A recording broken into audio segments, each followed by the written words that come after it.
And good afternoon, good evening, good morning, depending on where you are in the world. Welcome to Soul Sister Sunday with Lady D, Asria, Kate, and Peyton. Hello, everybody. We're early on this Sunday because we're collaborating with our soul sisters across the pond. This is a true intercontinental love affair with us, this full family. We have the UK and the US soul sisters. So it's 9 p.m. in the UK, so we're only going to go on for 2 hours. We can't keep Azria and Peyton. We can't keep them up too late because they turn into magical fairies after midnight, not pumpkins. Love that. We're going to wait for some people to come in the chat.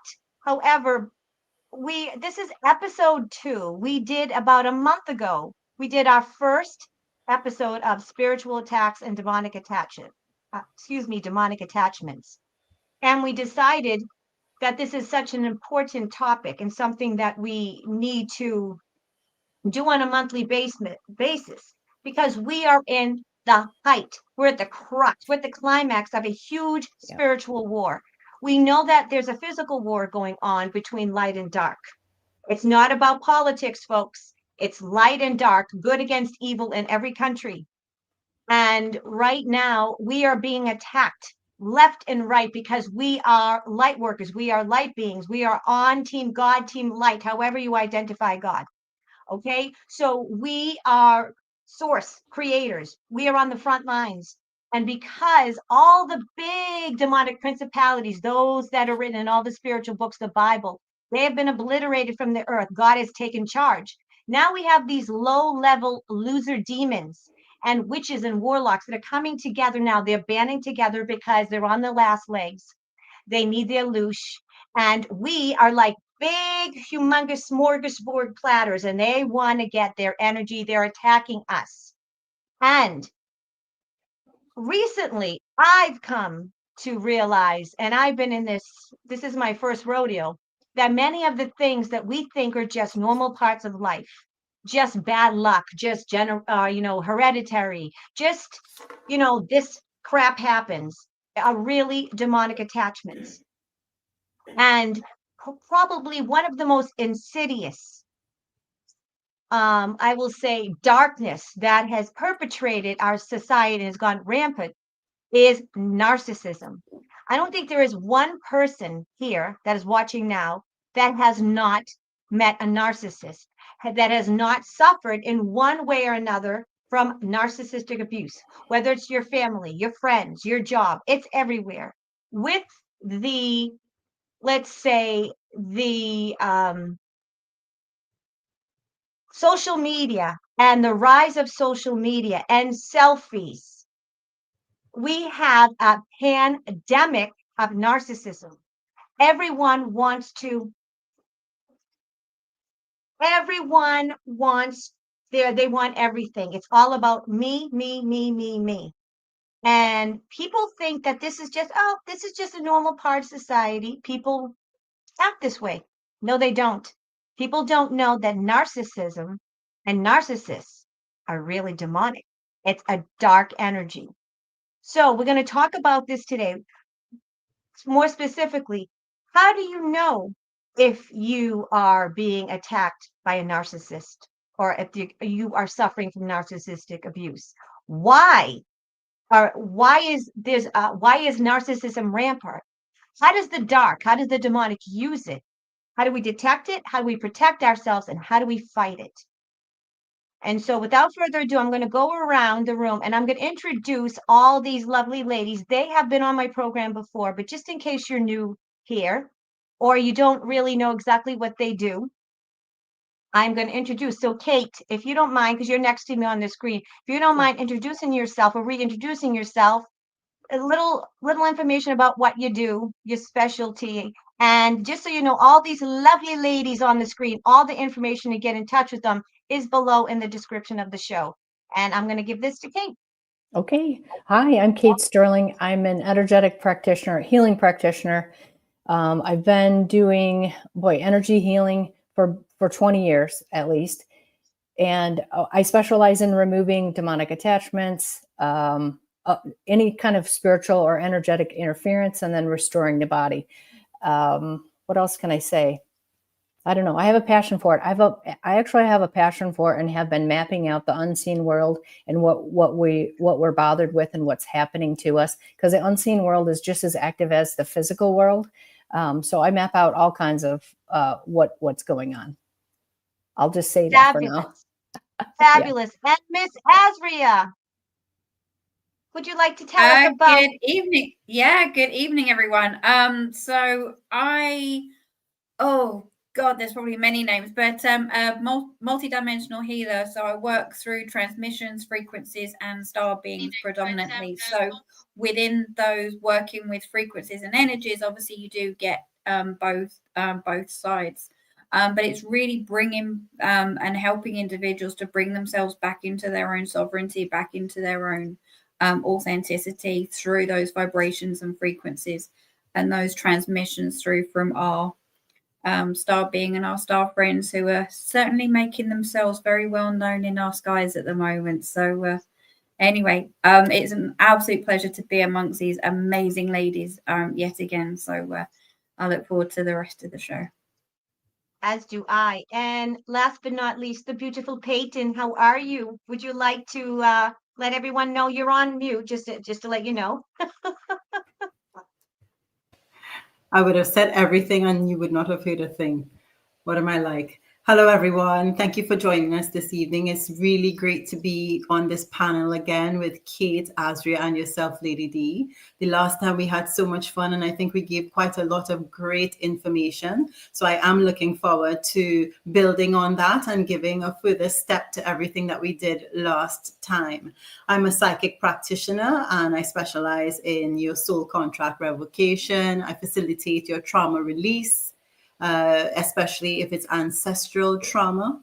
I also work alongside Kate and independently, removing attachments of all kinds, closing portals, the whole kit and caboodle. It's good fun. It could seem intimidating to some, but Kate and I, we do love it. So we do a great job. So we get tucked in and we enjoy what we do. You know what they say, do what you love and it's not work. So that's what we end up doing, what we love.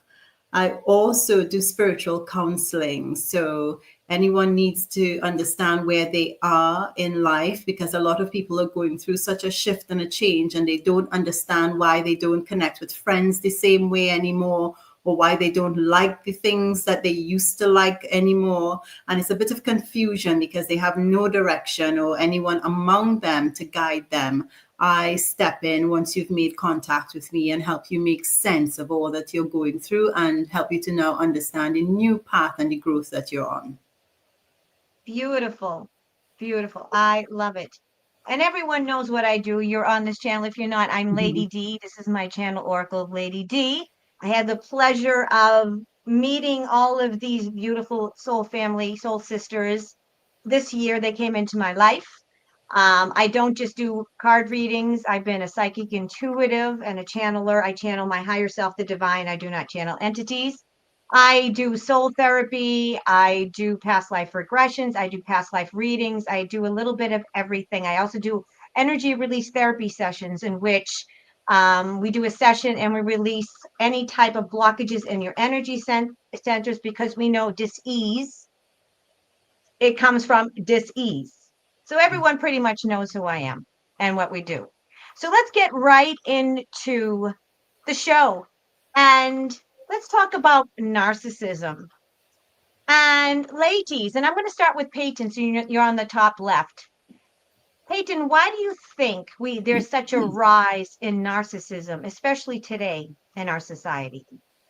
I think with the opening up of social media and everyone having a device that they can get that instant gratification with, as opposed to in the past, you had to be someone of relevance, importance, or have something to show for it to be interviewed by the media, and then a spotlight is put upon you and your name is put in the paper. But now everyone has that on their device in their hands, so they're putting themselves out there, and it's for no good reason. They have no great thing to share.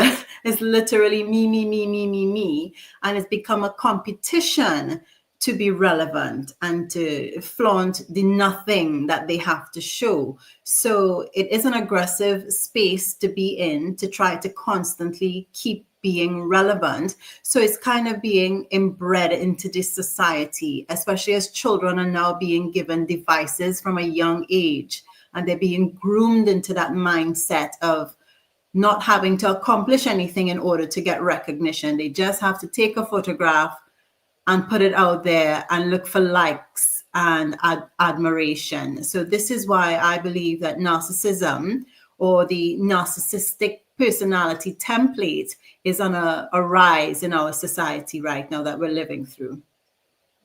Beautiful. I agree. Asria, what would you like to add on that topic? Well, it's been fortunate or unfortunate that I've had three major experiences with narcissists in my life that I'll probably come on to talk about a bit more in detail later. But so this is coming from both a lived experience and hearing through clients as well. But certainly what I've seen over the past few years is that as the vibration and as the frequency on our planet is heightening. Remember, I'm getting twinges already. The narcissist is a parasite. Mm-hmm. So, and they kind of like needs a feed. So as Dee was saying, and I think Kate and Peyton were saying as well earlier, is that they need a feed. So where Peyton was saying with the ego is very much kind of like the narcissist, the narcissist, that parasite's food.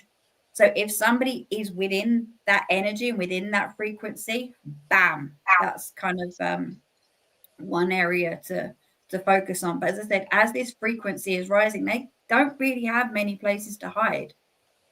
So that is why you do get this kind of whole expanse of these people that you thought were maybe really nicey, and sometimes having that calm exterior and that kind exterior is falling away because the mask is now falling or has fallen for certain. And I really think that that is why within this time that we are at the moment, sometimes they're a little bit easier to spot.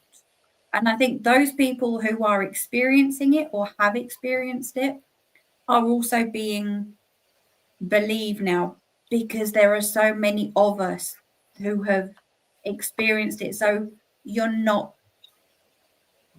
silly, or you're being very much believed. And certainly as an empath as well, empaths are very much the gatekeepers of those frequencies. So we're now coming into our own and recognizing what those are. We're feeling the different shifts. We're feeling the different vibrations. And we know that when we get those parasites in, don't like that. We're feeling into those vibrations as well. So I hope that helps. Absolutely. Kate, what say you? Okay, Lady D, what was your question again? Why is there a rise in narcissism? Yeah, and especially now, it seems like it's rampant in our society, and it's beginning exponentially worse and worse and worse. Perfect. I agree with what Peyton and Asria have said. I think that what I'm seeing in my practice is a number of people, the majority of people being souls that said, it ends with me. I came into an ancestral lineage and a pattern, and it ends with me. And I don't care what it takes. I'm going to break it. We all have seen that, or we are those people. And thank goodness that now narcissism is being talked about. Healers and psychics and intuitives are talking about it more as well, and validating experience, because we can see what's unseen. And what Peyton and I know from working with us all the time is that narcissists always take on a demon. Every single narcissist on this planet has at least one demon who's running the show for that person. That's the way it works. And I'd like to talk about I've seen 5 different ways that happens, but I'll save that. But what I want to see is they have one main demon that kind of runs everything. They may have others with them, and many of them will choose other demons based on how the demons can help them, and what abilities they have, and how much power and control that the individual wants. So I guess that's what I'll say. So you're literally dealing with a person that has an entity, a being, let's call it what it is, a demon attached to them, who is extending cords to you to take your energy, who is playing mind games with you to make you frustrated and to bring your energy level down. You know what I mean? And get your adrenals up so they can feed off of that. So there's like a feeding frenzy going from these narcissists. They're incredibly clever, just really clever. So that's all I'll say right now, but there's so much we could say. Oh yeah, we could be here forever. Yeah. I agree with everything you all said. And I will say that, I grew up with a narcissistic mother, a narcissistic sister, and a narcissistic family. And I will say that they probably do have attachments, as we all know now, but it's not like they're evil people. You know what? We brought up Christian. I was brought up Catholic. It's not like they're devil worshiping. It's not like they're sitting there cutting off crows' heads in a pentagram. They are very loving, caring people. It's just that they have demonic attachments and they don't know. And I would like to also ask too, in families, is it the same demons that attach to themselves? Are they attached to, is it a demon attached to a family? And is this the spirit of narcissism or demon, is it attached to our DNA? And is it the same demons and the same dark energy in all the lineage? Because it is I grew up on both sides. I had both sides, such narcissism on my mother's side and my father's side, and they're loving, caring, great people. Yeah. So how does it happen, Peyton? And is it something that are these demonic attachments attached to families and in our DNA and our lineage? Well, just to clarify, we have the diagnosis of narcissistic personality disorder. So those are the ones that are official. And then you have, like what I was saying about social media and everyone just wanting the adoration of the attention. That's sort of like a narcissistic sort of desire and personality, but without it being a disorder. So the both of them has their roots in something very negative. And it all stems with the ego. Some may and may not have attachments. Some are just really driven people with nasty personalities, and the demons have nothing to do with it. Some people are just nasty.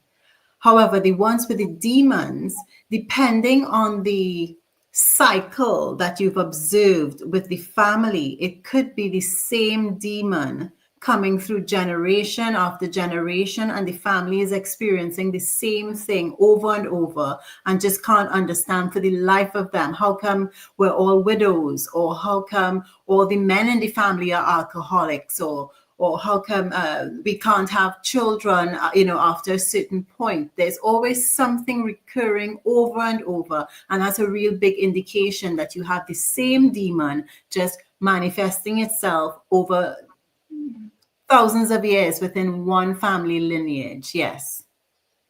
Unbelievable. That's what I thought. Asria, what would you like to add about, narcissism and family lineage?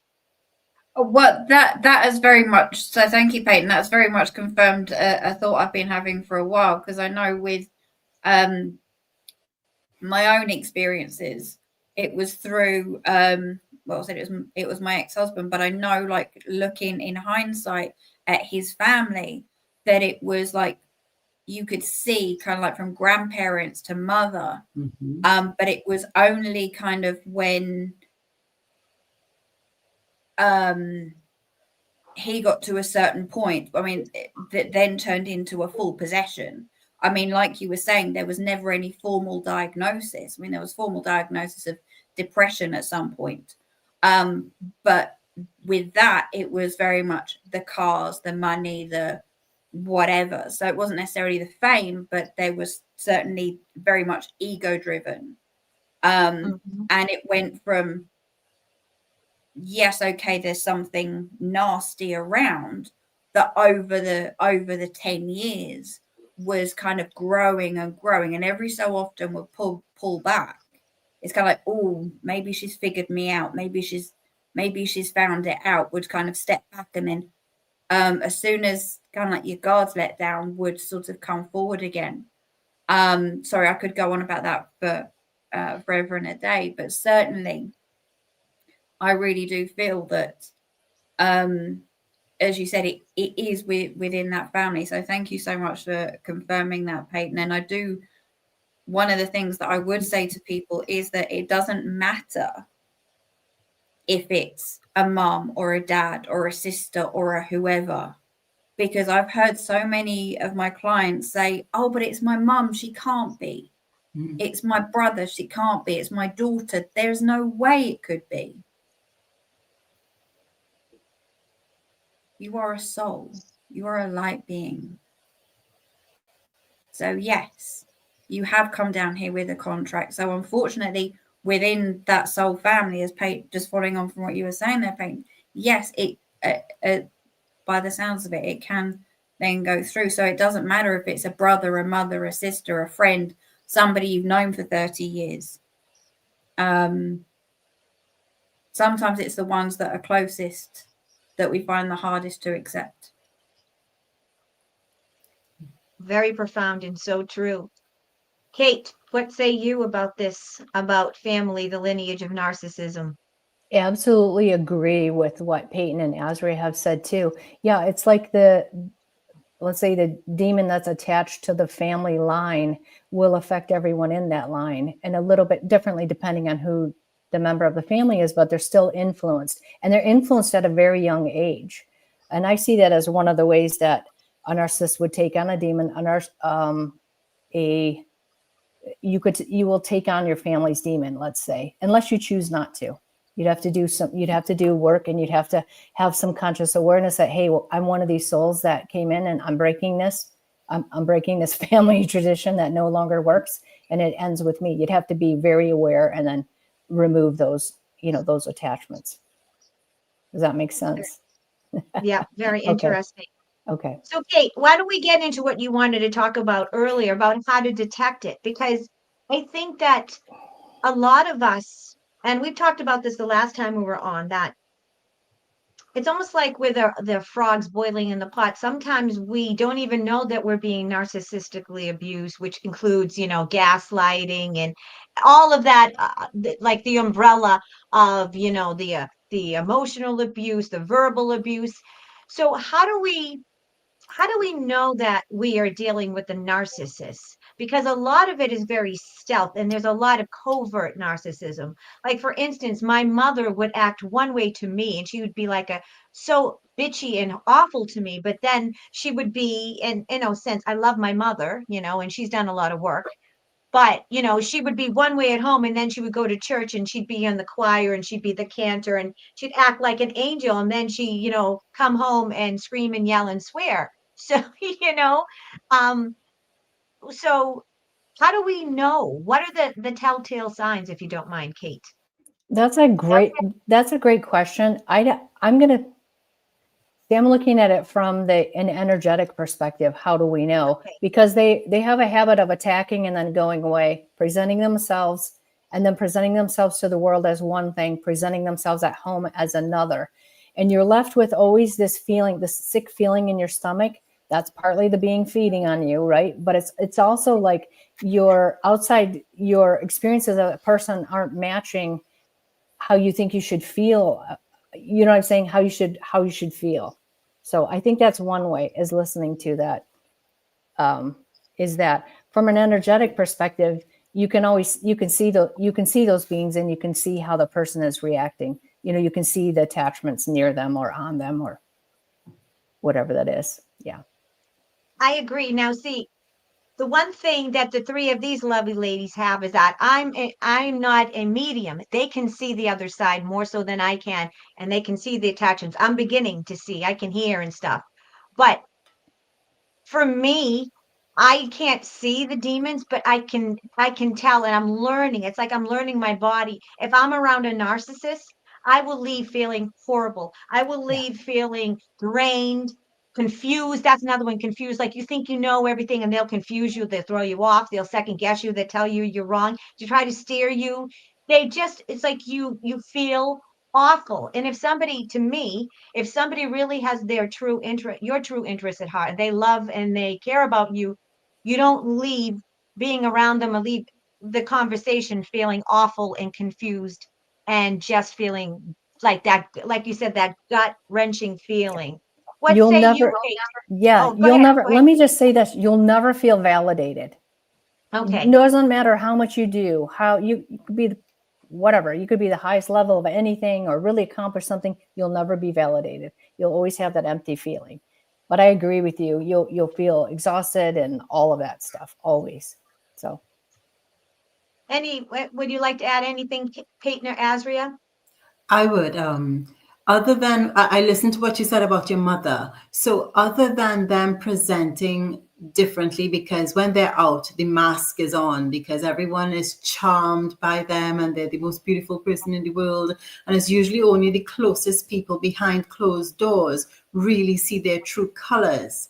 But another facet to that is the person that they're also really horrible to when they have an attachment is because that person's light is irritating the attachment. So the person has no other resolve than to be acting very irritated and irritable with you because you just are rubbing them the wrong way. They really cannot stand to be in your light. So they would treat you a lot worse than their friends on the outside that they're just spending a very, very little time with and they know they're coming home. But when they come home, they have to spend a much longer time with you and they lose their composure. Your light is shining way too bright and it's just driving that demon insane. Ooh, very interesting. So sometimes it's like they go off on you, and I think that they don't even understand why, or they just don't like you. Yeah. Very interesting. Asra, do you want anything that you'd like to add on this? Yeah, I think all the points have been fantastic, but I certainly believe from my perspective as well is that you do have that element, and I think that you said it beautifully earlier, is and the way we're going back to our own sovereignty is how does that person, how is that energy, how does that make me feel, how is that it's going back in and saying trusting that energy, trusting those vibrations to say, is that something, is that not? Because as much as sometimes you can see it, and I know that hopefully we're going to go on to another program at some point around the whole possession thing, because then you get like the facial changes and things like that. But I also do believe as well, it's lots of little things. If we're just talking about kind of like the narcissistic behavior, you'll also have things of they will never lose an argument. It's things like that. They'll never lose an argument. Every conversation will then go back to around them. They'll never really like a gift. They might go, oh, yeah, that's very nice. Yeah, bye-bye. There's lots of telltale signs that, again, as Peyton was saying in the beginning, is linked to the ego because it's all about feeding it. It's all about feeding it. And then, as I said, going back to that energy as well, is that there'll always be that put down because, as I said, they're wanting to reduce yours. So, and sometimes within that home environment, depending on how long that's been over a period of time, that might have become the norm. That might have become the normal. So every so often it'll be the push down, push down, push down, push down, until one day it's kind of like, can't do that anymore. And when that empath and when that person starts going, actually, hold on a minute, there's something not quite right here. You see how far that narcissist then changes, or see where that feed is coming from next.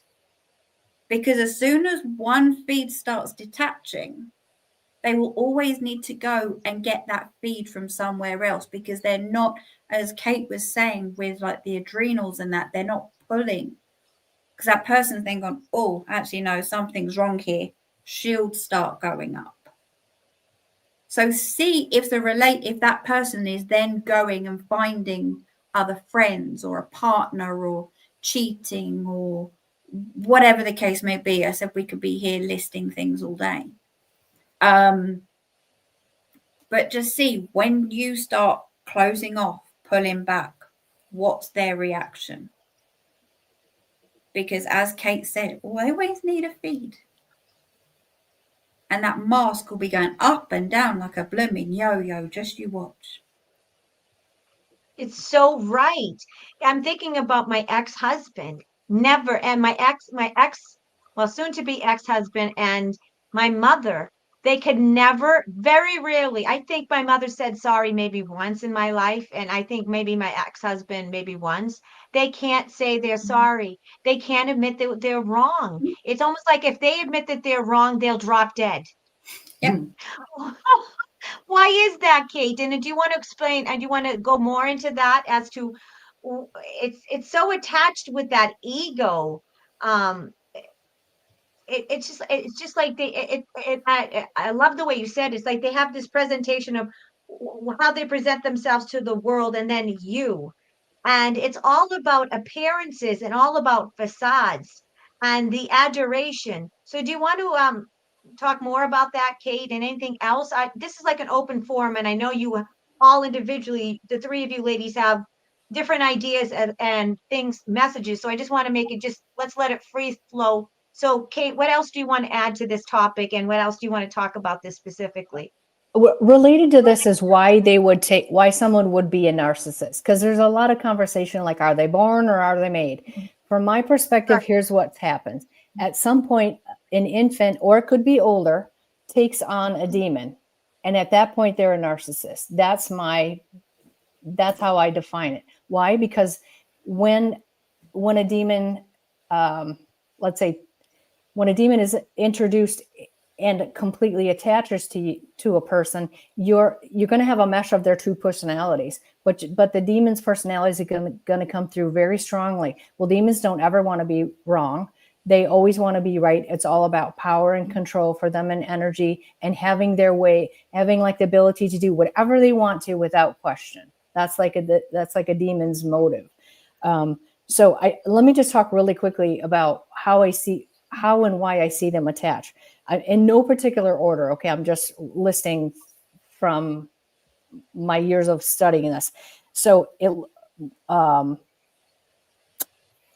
okay, babies can be given, or young children be given a demon. Let's say if they're part of a ritual or sexual abuse, they could intentionally be given one by the group, or by someone in the group, or one could enter during trauma or sexual abuse when they're young. Because when you're young, you don't have the ability to screen out things or even know that would be part of the process. When you're an adult, you wouldn't know either. I mean, I've seen somebody that got a demon from a narcissist through intercourse, is what I'm going to say. So you don't know, you wouldn't expect that. Another way that they take one on is I've seen many young souls, when they're born, like they have a life contract and they think, oh, my life is going to go this way. I'm going to be really powerful. And then they get in their family and they go, holy hell, what is this? And the soul doesn't think it will survive in the baby or survive in its body without taking on something that's powerful that will help it. So I've seen many, many people as infants take on a demon. It will be like the demon comes and says, hey, I'll be your friend. This life is going to be hard. You're going to need somebody helping you, and I'll help you. And then the infant or the young child would say, yes, come in. And then they wouldn't know it, but they would grow up feeling this is them. You know what I mean? Okay, I've got a helper here. And you would lose like, what is you and what is the demon? Because the demon will always try to take over the personalities to get what they want. Another thing is that I've seen souls come in because they wanted to continue their lives of power. And so they come in, they were a narcissist taking on other demons and other lives. They're going to come in and they're going to do the same thing. So they'll take the most aggressive, powerful demons that they can to accomplish whatever they want to accomplish. The other thing is I've seen like teenagers take them on like willingly because they're experimenting around, and then they realize, oh, these things are really powerful. I can get my way. And then they'll keep the demon with them later on, realizing, oh my gosh, this thing is ruining my life. You know, now it's so aggressive and out of hand that I don't have any control. So those are the main ways I see it. And again, the demons being a part of a family line too, and you being, you know what I mean, you can take them on. They can be part of your life as well through the lineage. I hope that's clear and that makes sense. Wow. Yes, it really does. Peyton, is anything you would like to add on that? Yes, I agree with everything Kate has just said, but I want to just add another part to it. Also, some people just have the demon soul. They are the dark soul. They're just being birthed in as an actual human demon. So that's another one to look at. And we would like to think that they're easily identifiable, but they're very good at mimicking and masking and fitting in. And they might be the ones that are the most charismatic, not openly abusive. They're very savvy, and you might be trapped in a relationship without actually being notably abused. But when you do think about it, you think, hold on, I haven't seen my friends in 10 years. I've been isolated in this house. I've done nothing else but just serve this person. And you had no idea because they're not coming across glaringly bad or aggressive. It's just this undertone of manipulation or gaslighting that you don't really have an answer for defense because they're like 10 steps ahead of you, but they're always very, very calm and composed and controlled. Some of these people could just be dark souls that are very savvy. They've spent many, many thousands of years observing the human behavior, and they've come in and they're playing their role as best as they can and getting away with all the things that they can. Some of these people could be very, very successful as well. And I'm not saying everyone who is successful is of this ilk, but you can observe some of them sometimes. You see that they're driven and they're really focused, and it takes nothing for them to cut a circle or a friend or a family and just keep moving. It does not bother them. They will not miss them. They don't care. And they just keep going. That's genius. And that explains so much of what we're seeing let's say at the top and other places too. But I mean, thank you for that perspective, Peyton. Oh, you're welcome. That makes so much sense. Mm-hmm. Yeah, it's like they have no empathy. No They conscience. they don't care. They can just like totally walk all over you or destroy your life, and it's like they don't have the ability to care about you. It's this self-serving, selfish. It's the end justifies the means type of attitude. What say you, Asria? Yeah, I'm sorry. I was just absolutely in listening deeply into what both Kate and Peyton were saying, because it's something that I've been thinking about for a while. So there's been a lot of confirmation and validation there. So thank you. And I would also absolutely agree in regards to it's not always the negative talk. It's not always the put downs. It's not, they're subtle. Mm-hmm. Like with again, I can only speak from experience and not like a Kate and Paint, but certainly from it's the small things over time. As I was saying before, it's the build up and build up and build up. Again, I think we'll come on to one about possession, but I think there will be a question for you guys in a sec, but around kind of there being, if a person is a demonic or soul, or if they do have a demonic attachment, whether they can, it's almost sort of put it to sleep for a bit. It's kind of like, okay, well, actually, I'm going to be this personality for a little while and then get to a point, and it's kind of like, you know what, I'm tired of resting. Because I certainly felt that through my marriage, because in the beginning it was a whole kind of like bed of roses, and it was only later on where you literally you could see very like facial expressions and a whole heap of stuff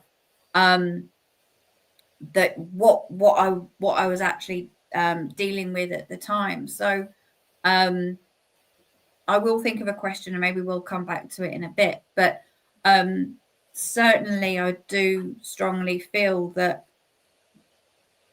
it isn't always immediate. It isn't always in your face. Because there was somebody gave me, may have been yourself, that gave me a really, really good example. You know, like if you put like a frog in a pot and you have like the flames underneath, it won't actually realize that it's getting hot. Mm-hmm. But if obviously, I'm not saying anyone do not do this at home, kids. But then if you put kind of like a frog on top of a flame, obviously it's going to burn and jump off, and there we go. But it's kind of like that, and it's getting to that boiling point. Mm-hmm. Because you don't always see it straight away. And that's when D, you put it beautifully earlier around. What does it feel like in here? As soon as you meet somebody, as soon as you like walk into a house that you've never been to, you go, oh, not too sure of this. Same with people. Because at the end of the day, frequency doesn't lie. Yep. Energy doesn't lie. Yep. Yep. And I think that is absolutely key. And certainly as empaths and sensitive beings, we are those, as I said, frequency gatekeepers. So we're identifying where these are. If you, that's a great point, Asria. If you look at the energy body of a person that has lived with a narcissist, you'll see that it looks like death by a million cuts, because what their energy body looks like is cut, and scar tissue will form and harden in certain areas around, like on the body. Let's say that the aggressor doesn't like the person to speak out or say anything. You'll see cut after cut after cut after cut after cut. You'll see what looks like a rope and a cord around the person's energy field, because they're trying to shut you up.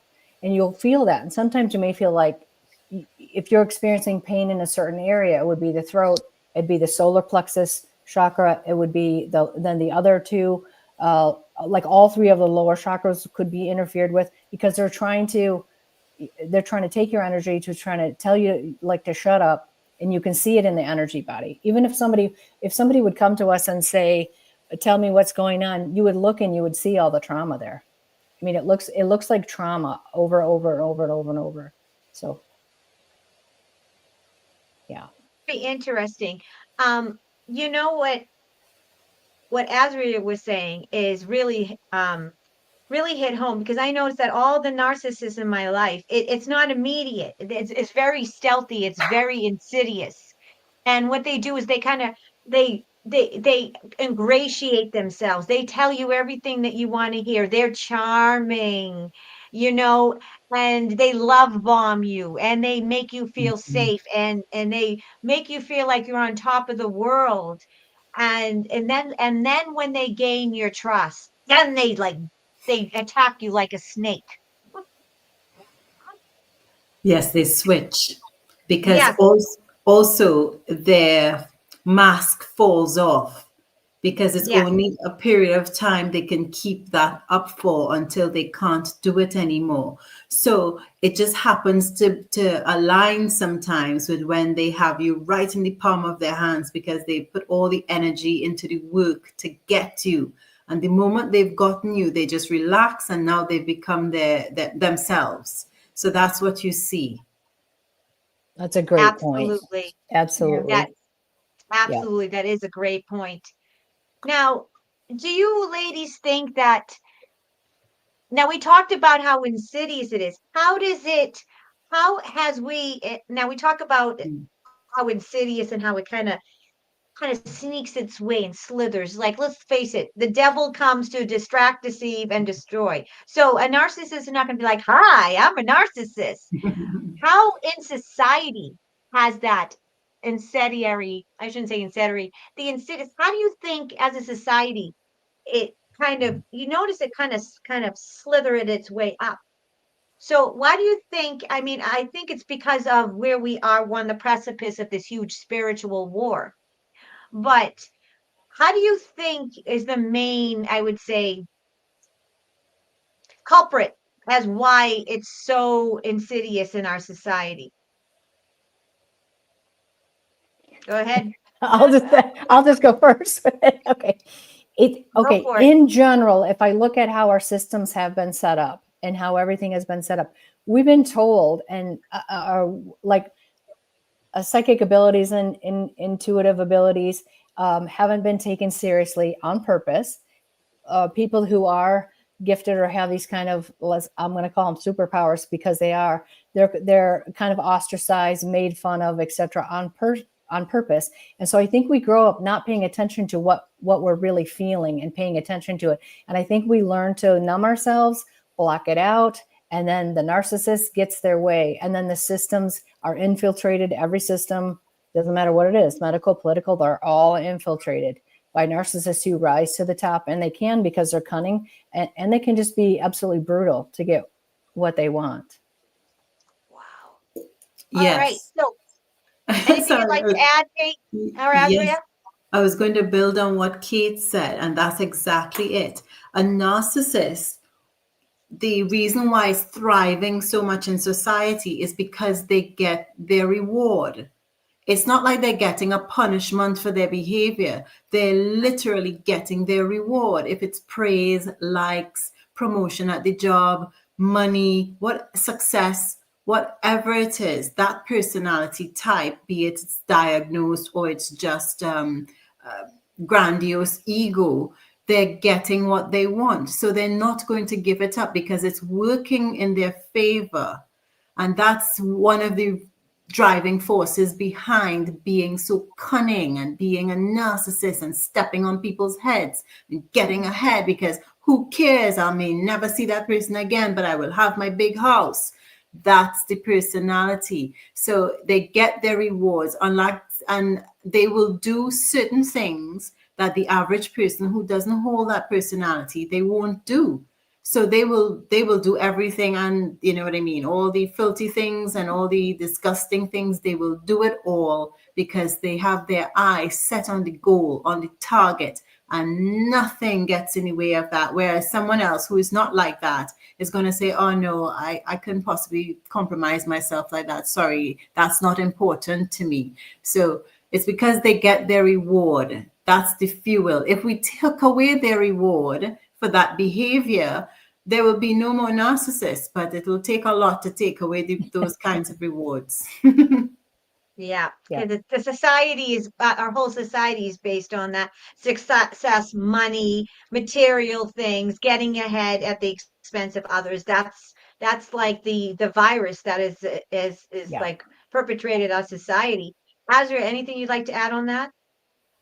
Yeah, I'm absolutely agreeing with that, where I think you'd have say like the empath would get their reward by helping somebody, or having that or doing something nice or kind or whatever, as absolutely agreeing with Peyton, where the narcissist, it is all about feeding that ego. It's they will happily drop their friends and their family to get that, whatever it is, whether it be fame, whether it be money, whether it be, because again, remember, it's and again, please correct me if I'm wrong here, ladies, is that it's kind of about, I forgot where my train of thought was going, but it's coming back to the point. I really lost my train of thought. We were talking about society breeding narcissism because of the rise to the top and them doing everything they want to, anything they want to get ahead, not playing fair. Yeah. So it's they've been made. Thank you, Kate. The demonic side has made the promises. There has been that promise of kind of like, you'll be doing, you're doing their due as the body, as their human body. So therefore, you're going to get the fame and the money and the this and the that. Yeah. And when you get to that point, it's kind of like you can either carry on and get more fame and money, or you might actually realize this isn't where I needed to go. But at the end of the day, it really depends. Again, what is that driver? Yeah. What is that driver? And again, I think we are very much going back to the time of ourselves, our authenticity, our sovereignty. So there are more empath light workers that are going, well, yes, okay, money is great and having this and that, the other is fantastic. But what is real and what is true? Yep.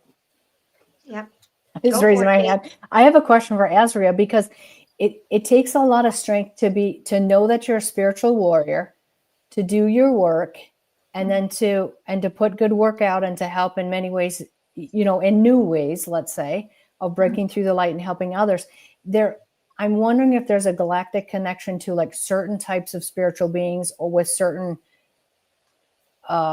like maybe certain star beings or whatever coming in, or is it all the Pleiadians and Andromedas, all that? It seems like it really takes a strong, solid soul or sense of who we are. You know what I'm saying? And I feel like that's the gift of those of us that know we come from the stars. Earth isn't our only. Even if we're not necessarily, and I think that's an amazing question, Kate. Thank you. Is that is really, really strong. I mean, even if we've got that maybe slight inkling that we might be, but at the end of the day, it's how we feel within ourselves. People are at different points on their journey, but that doesn't decry from the fact that you are a soul being, you are a light being. Whether you're a star seed from a particular star system, whether, as you were saying, Kate, whether you're Pleiadian, whether you're Lemurian, whether you're whatever the case may be, it's how you are right here, right now. So it's how are you feeling right here, right now, to that person, to that narcissist, to that energy and frequency that you're feeling. But certainly, yes, there might be the personality within, that human body that just says, you know what, I'm not taking any of this shit anymore. But there could be also, within that energy as well within you that just says, not doing that. I don't like that. Use the chakra points on your hands and push it back. I'm not dealing with it. Got it. Does that answer the question? That totally does, because you could be a person that really identifies with the earth. I've had all my lives on the earth, but I'm a powerful soul, no matter what, no matter where I come from or whatever I identify with, and I'm taking charge, or I know I'm well connected and things aren't how they should be here. So I'm taking charge. Yeah. Whether you understand there's a connection or, don't feel there is another one to the star beings. Yeah. Great. Okay. Great answer. Yeah. It depends. Yeah. Because it doesn't matter where you are in your journey. Yeah. Yeah, because we're all learning. So thank you. Now, ladies, let's talk about how being around a narcissist, how it affects us. Let's talk about physical and spiritual. And Kate, I'm going to refer to you because you are kind of like a pro at this and you deal with this a lot. So can you, in your profession, in your experience, how does narcissistic abuse, how does it hurt us physically and spiritually and in our spiritual evolution? Okay, I'm going to talk about it energetically and then how it affects the body. So what I see in the energetic fields and in the physical for people that have been long-term exposed, let's say, to narcissism, I'll see that things like autoimmune diseases that have no real, like you can't really pinpoint what it is, but nothing's really working. Okay. I'll see a lot of issues in the digestive system, especially what we call SIBO, which is small intestinal bacteria overgrowth. That's very, very, very common. And then all of the things that could be considered like a Crohn's disease or, ulcerative colitis and those kind of things. Those are main things. Cancer is another one. Cancer is huge. And if you think about it, if you've been following what the natural medicine community is saying, that parasites are part of cancer. They may be, in fact, that may be what cancer is, or it's always some part of it. And so there's wonderful treatments and clinics that have opened just to treat it with parasite medicine and things like that. So it's at least a part of it. And you think about what are these attachments? They're parasites. And so why wouldn't you hold them and keep them in your body? And why wouldn't they form? And they do. So I see that. I think the number one thing is it starts with like nervous system dysregulation, where your adrenals aren't high all the time. You're prone to like the triggers that the narcissist puts in the environment, such as every time the garage door goes up, you panic because they're home or something like that. There's always something like that, or the way that they slam something down on the counter or whatever it might be. So the nervous system is always on. It can't relax. And then there's a lot of things that happen from that, brain fog, ADD, sleeplessness, those kind of things. Those are the main probably 4 things that I see. Peyton, what if you, in your experience, how can you tell if somebody has been, around a narcissist or suffered narcissistic abuse? You can see it within the person's physicality in this dimension here, in this reality. They seem to be having their life force or life source drained. They look haggard, they look tired. It's a mental strain for them as well, like they've lost their equilibrium. They're totally dependent on what the person has to tell them to guide them. Like if you ask them a question, they honestly couldn't give their own opinion anymore. Their entire life and their own thoughts are now based around what they think the person who's abusing them will want them to say or represent them as. So it does look really haggering on some people, even if they're trying to hide it and it doesn't have to be abusive, physical abuse, pardon me. It can just be that sweet, savvy narcissist, or it could be just emotional narcissism. It takes a toll on the physical body. Your health is at risk here as well, because you're constantly stressed. You're walking on eggshells because you're afraid of the repercussion or the snarky remark that cuts like a knife just as much as a punch does. And it blow after a period of time, it just keeps breaking you down. You put on the brave face for friends and family or to go out to the supermarket, but inside you're just dying. Some people do become very, very ill, and it's like a slow death process, to be honest. It's like literally killing the person without using a weapon, a physical weapon on them. So those are some of the signs you can observe. And if they're not presenting it that physical, where you can't see that they look drained, definitely their thoughts are no longer their own. You can see them pause to think, what should I say? Because I'm going to get in trouble if I say anything different. I can't accept this invitation to dinner because I need to talk it over with that person first. Because if I go home and say, oh, we're going to Lady D's house for dinner, I might get punched in the face or get locked up in the room the next week. So you can see the thought process going through their mind, or they feel stunned, or they're just avoiding you as well. There are lots of little telltale signs, and it's really hard to get someone out of that kind of relationship as well, because it's frightening for them, because they think the person is going to come after them as well, because they more than you do know what they're capable of, and they're really trying to protect themselves. So it becomes a sort of fight or flight, but they're not fighting. What they're doing is fawning. Very good analogy and good analysis. Asria, in either in your personal experience or your professional, how is being around a narcissist in your experience, how does it hurt people?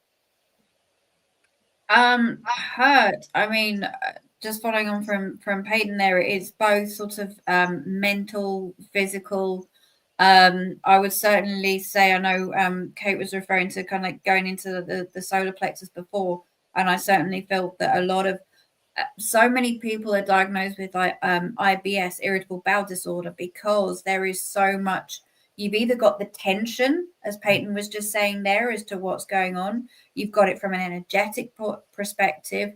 You've also got the amount of control, because it's kind of, well, I want to go and do this, but I know they're going to want to do that. Or it's kind of, I want to wear this top today, but they don't like it, so I'm going to wear a different one. So it's even from like the subtle to the bigger stuff. So certainly I personally found that it was around kind of like the stomach area, where you don't necessarily, there's no kind of remedies. You can drink as much ginger tea and peppermint tea as much as you can, but nothing, because it's that muscle, because you're tensing all the time as much as you're getting that energy in. Also, it's the mental, because remember with the narcissist as well, they are going in at every level. Every single one of those energy bodies is being attacked.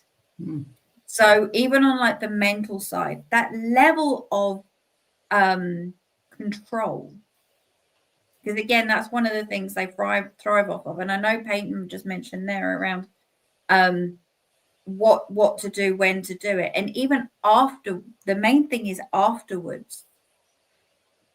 You might find yourself 2, 3, 10 months later, 2 years later. You know, like, I don't know, when you're a kid, your mother used to tell you to fold your t-shirt in a certain way. So when you fold in the washing up, you still hear your mum's voice going, hold it that way, not that way. Same thing. You kind of still hear their voice going, I don't want you to wear that. You shouldn't be wearing that. It happens later on. So if you're hearing that, again, there's still that energy kind of little bits hanging around. And confidence. And again, I know Peyton said there where you get that tired, drained, and I think Kate was referring to it as well, because they're pulling on all those adrenals and that. So not only from a energetic perspective, but again, on an emotional, on a mental level as well. Even though externally people might go, yeah, you're looking good. On the inside, you're going, no, I'm not. I'm hating this. This is awful. Because that's what you've been told, again, time and time. So it does take a while. And I know in sort of with myself and with others, sometimes it's taken 2 years, 3 years, sometimes even getting other sort of therapists involved, and people like Kate and Peyton. So again, working on every single level, rebalancing those. I think, yeah, would certainly be from my perspective. As you're saying that, Asria, I have this real sense of, and you really captured it with, you're like a prisoner in your own life. You have to put on a good face. Nothing makes sense to you, but you're a prisoner. You're just walking through the motions. And that so adequately describes it. That's what the energy body looks like too. Literally, it will look like you're bound around and around and around. It would look like if somebody did a spell on you, a binding or casting kind of spell, you would be bound around with energy all the way around you, like tied up. Like I'm thinking of the tarot card where there's the woman and she has the blinder around her face, and it's a swords or something. Lady D, Eight of Swords. I think it's the Eight of Swords, and she's bound. Yes. That's what the energy body will look like. Yeah. From my personal experience, really interesting. I'm sorry. Did you want to say something, Asria? I'm No, sorry. I sorry. didn't mean to interrupt you. From my personal perspective, I know personally in my life being raised by a narcissist, and in a narcissistic family, it's a slowly chipping away of your self-esteem. It's like I didn't know who I was for so long. I was everything to everybody else. I was constantly trying to get my self-worth and my validation from outside sources, trying to please everybody. And especially as empaths, right? We have the ability to go into a room and intuitively sense what these people thinking or feeling, and trying to gain their favor or be everything to everyone. And it's like you slowly lose, you chip away your self-esteem and you lose who you are. So you look in the mirror and you're like, who the fuck am I? I'm trying to please this one, I'm trying to please that one, and you can never please them. And then you try to please the whole world and you can't. That's never enough. And then you realize, who am I? And you lose your self-esteem, you lose your self-worth, you don't love yourself, and you lose your identity. And you get to a certain point and you're just lost. And then you have this identity crisis. And then it's like you don't want to be alone, because when you're alone, you're left with yourself. And when you're getting your validation from especially the narcissist in your life, it's like all of a sudden you don't know who you are. You don't know where to go from there. And that's when and it's like, wow. And it's really hard dealing with the narcissists that are near and dear to you, like your family members, because it's not like you know, you can all of a sudden, I mean, if it gets really to the point that they have been like no contact with mothers and fathers and kids. But on the most part, we have to deal and be, a lot of, I deal in my clients, a lot of their children are narcissists and their parents love their kids. They didn't mean to bring up narcissists. It's just what happened. And sometimes with this society, we were talking about this earlier, Asria, I think. We went from, really strict parents, and now it's gone to the other end of the spectrum. It's like now the kids have no respect for their parents. So it's like, it's gone. It's not this, like, you're just born this way. Like you said, sometimes people are born like completely demonic, but how do we gain back control of our self-esteem and our life? How do we start when we just realize I've been suffering narcissistic abuse? I am surrounded by narcissists. How do I take the first step to gaining control and taking my life and my power back? And whoever wants to go first, go for it. I'd like to contribute first, if that's all right, ladies. Sure, absolutely.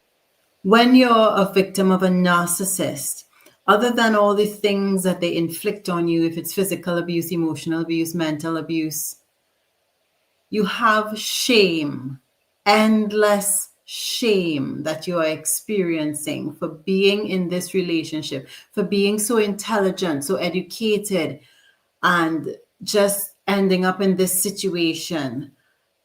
It's a shame that you can't shake, because you can't go to anyone and confess and say, well, I'm in a really bad situation. Can you help me? Because your pride gets in the way.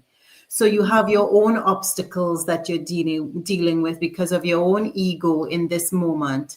And that shame could be crippling. And that's why a lot of people just tolerate the narcissists around them, because they would rather do that than admit that an intelligent person like themselves got caught in a situation like that. So if we can just accept that life throws silly things at us and it's not our fault, we just made a mistake, just like anyone has made a mistake. This may be the first step to healing yourself, because even though you're 10, 20 years out of a narcissistic relationship, you still have that shame, because you're not going to come out, even though you might joke about it and say, yeah, that bastard was narcissistic to me and really abusive.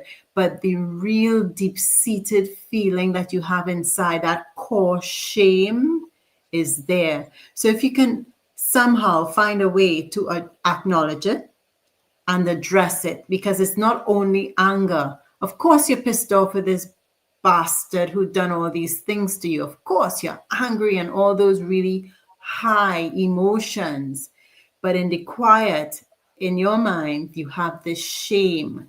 So if we can address the shame, or if the individual can address the shame, come to the understanding that they've just made a mistake, just like any other kind of mistake, and it's okay, life goes on.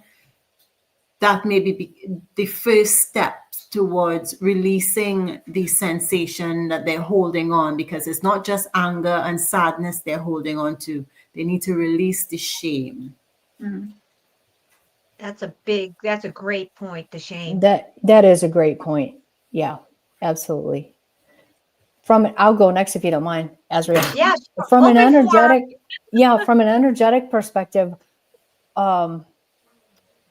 when somebody is healing and recovering their life after narcissism, like one of the first things from an energetic perspective is you got to remove the effect that the demon has had on them.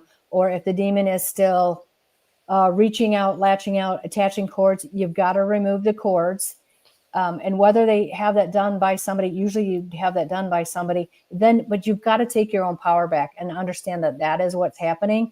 And you have to learn how to work with your energy body. And that is, number one is removing the cords. You'll learn after a while how to feel that a cord has been there, and then you remove it again, send it away, make your declaration of sovereignty, let it be known to the universe that you do not allow this, you will not have this in your life, and that your energy will be clear. And then you're protecting yourself. And what I find is people healing and taking back their power, they have to go through that process of learning how to work with it themselves, or they will always be bothered. They need to do it themselves. And then, there's exercises, and all of us have our own kind of unique, techniques to do that. But that's number one. You've got to understand you're an energy being. That's what the narcissist is doing, is feeding off your energy. I also think there's a global strategy, like to make this stuff seem silly. Oh, energy body, that's crazy. Let's treat everything as it's in the physical body. No, I'm telling you, there's a whole world out there. Just as much things as you see, like if you look around your room and you see all these things, that the unseen world looks like that too. There's all kinds of entities and beings. Most of them are not harmful. They're just curious. They're just interesting, kind of like Horton hears Horton hears a who, or whatever, like that kind of thing.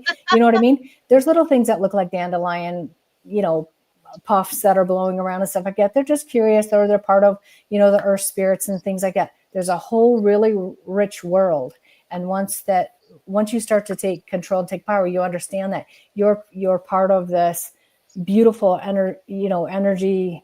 What do I want to say? I was going to say energy soup, but this energy field, we think of it as air. It's not air. There's all kinds of beings in there. But once you understand where you begin, and where your energy barrier stops, then you can really learn to protect yourself and keep your space sacred and not bothered. Yeah. I mean, we can't think with the old paradigm of 3D. We have to realize that everything is energy. Even if we can't see it, everything is energy. Everything. And that's how they're getting to us, because we're like, oh, that's so funny, a demon. No, they're everywhere. Come on, don't even, you know what I'm saying? Right. And I want to say this, they're especially everywhere since the shots came out, because what the shots did, if you don't mind me talking about this for just a minute. Go for it. This is open forum. Go for it.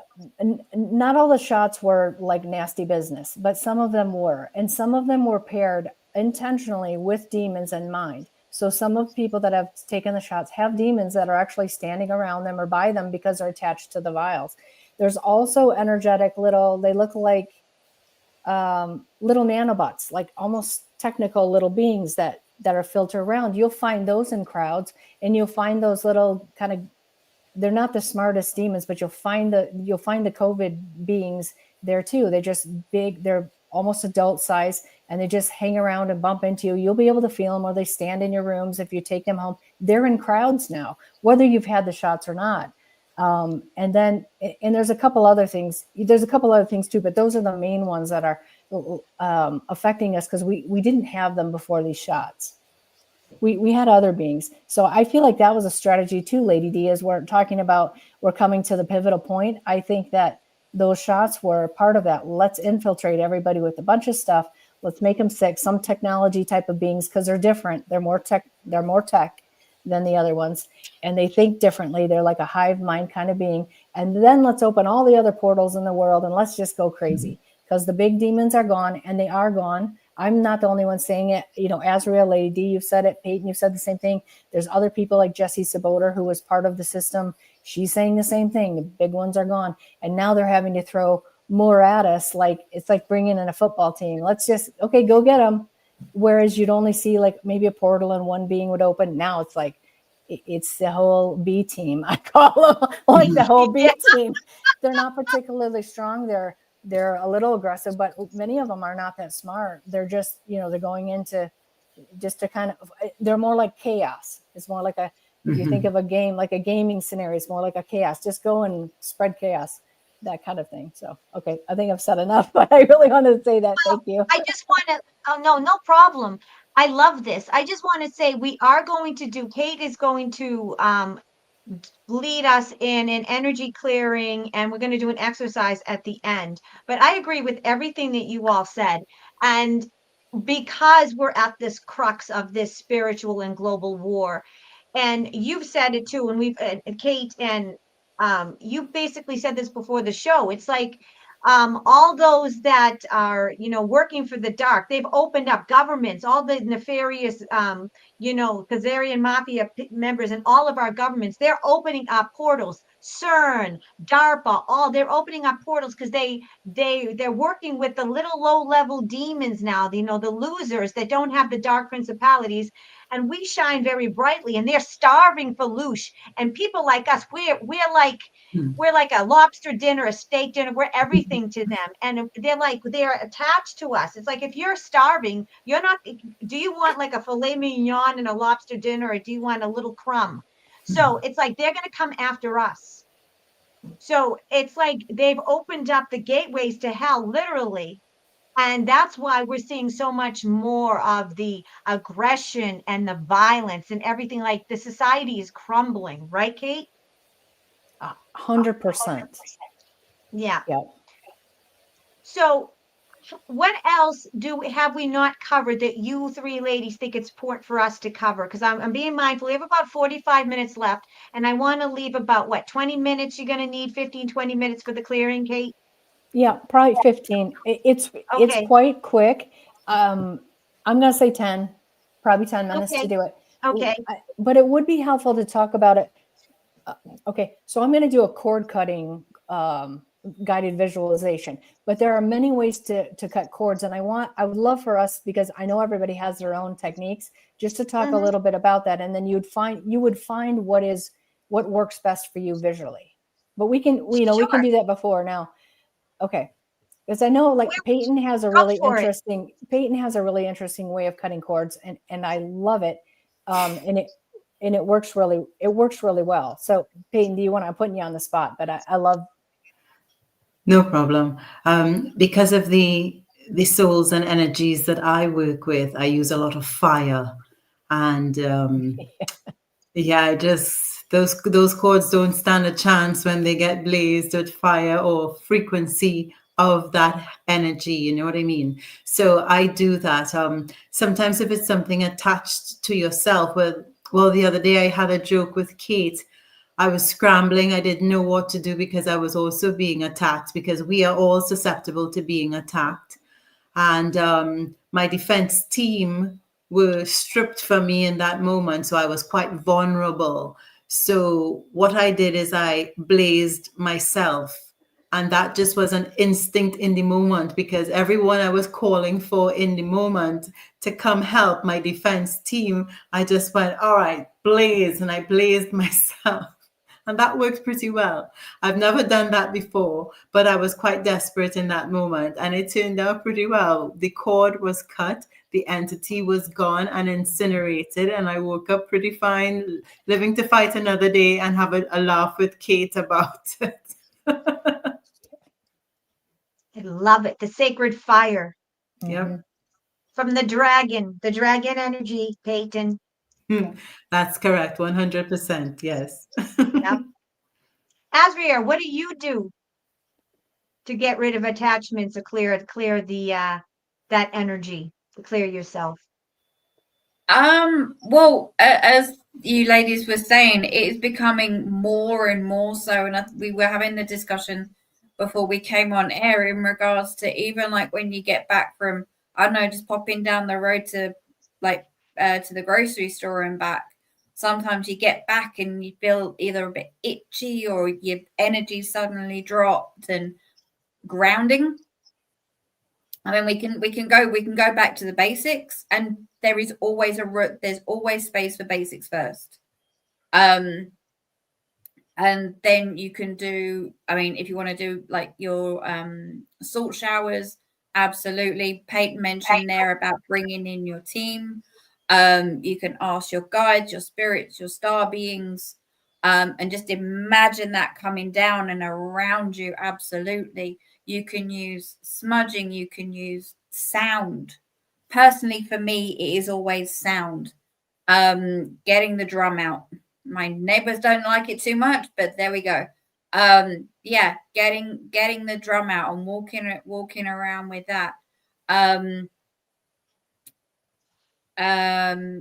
Yeah, if you're doing a cleanse, because as I said, now more than ever, and certainly when you go to sleep as well, doing those doing your protections, because there's no point in closing the barn door after the horse has bolted. So it's doing your spiritual hygiene first. Just because you've done your protection 2 days ago, that was 2 days ago. It's being mindful and it's being aware how that energy is changing, how that energy is shifting. Even the earth's energy changes from minute to minute, from second to second. So it's, yeah, making sure that they're topped up, making sure that, yeah, every so often you're doing your ones in your house, in your person, especially if you've got people coming in and out of your house as well.